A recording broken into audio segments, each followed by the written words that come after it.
Nizambula Vanaka and Laukwe friends in Fiji and across the Pacific. I am Dimity Hawkins. I'm one of the co-founders of ICANN. I am based here in Melbourne on the unceded lands of the Wurundjeri people of the Kulin Nations. I send you the warm greetings and the respect of the whole team at ICANN Australia.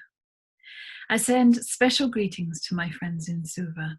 I was lucky to spend a good part of my childhood there, and I still think of Fiji as my other home, even though I'm a long time gone. You are all well aware of the great progress that has been made in the last 3 years since the Treaty on the Prohibition of Nuclear Weapons first opened for signature. This treaty is something that the Pacific has long called for. In the Pacific, we know all too well how dangerous, dislocating, and destructive nuclear weapons are. The lived experience of the people of the Marshall Islands, Australia, Kiribati, and Mohenui, where 315 nuclear tests were carried out over half a century, demonstrates this. We know that the impacts of these weapons reach beyond the boundaries drawn on a map, beyond time and through generations across Vanua and the people of this great vast Oceania. Our region knows the meaning of nuclear colonialism and nuclear racism. Regional leadership, through both civil society and governments, has been central in nuclear resistance and to the building of this treaty.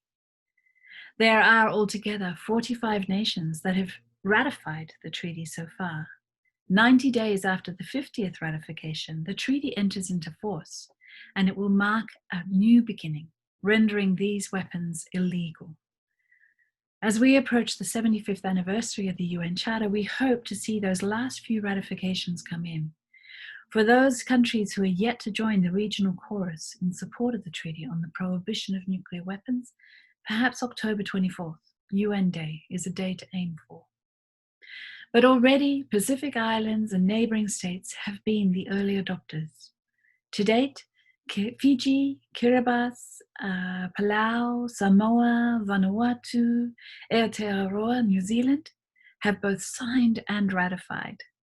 The Cook Islands and Niue have acceded, and Nauru and Tuvalu have now signed the treaty.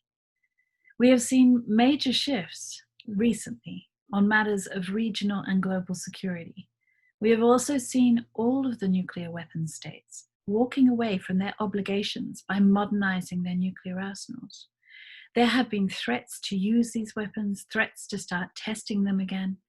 There has been a degradation of disarmament diplomacy, an eroding of infrastructure around traditional instruments of arms control between the major players. But the Treaty on the Prohibition of Nuclear Weapons brings a new level of optimism and a whole new force of international and humanitarian law to the work to end these weapons. There's so much in this treaty. Article 1 prohibits the weapons, but also the possession and stockpiling of them. It prohibits using or threatening to use them, or allowing nuclear weapons to be stationed on the territories of those nations who sign up. The treaty envisages an end to the structures that support these weapons, the complicity of companies and banks and governments in allowing these weapon systems to continue. The treaty recognizes the disproportionate impact of these weapons on Indigenous peoples. It recognizes the disproportionate impact on the health of women and girls. Articles 6 and 7 in particular call for victim assistance and environmental remediation for those places and peoples who had these weapons used against them. That includes a lot of Pacific places and peoples. These new legal obligations will have ripple effects across the international political arena. The work won't end. We need every nation, every person to help bring into effect the best promises of this brave new treaty. I know Pacific voices will continue to lead on this vision for a world free from nuclear weapons. Doing so helps to honor all of those who have suffered and those who have worked to end this threat over generations. And it gives strength to the generations who are yet to come. So thank you, all of you, every one of you who has made this possible. Keep working for a nuclear-free future for all. Vanaka Vakalevu.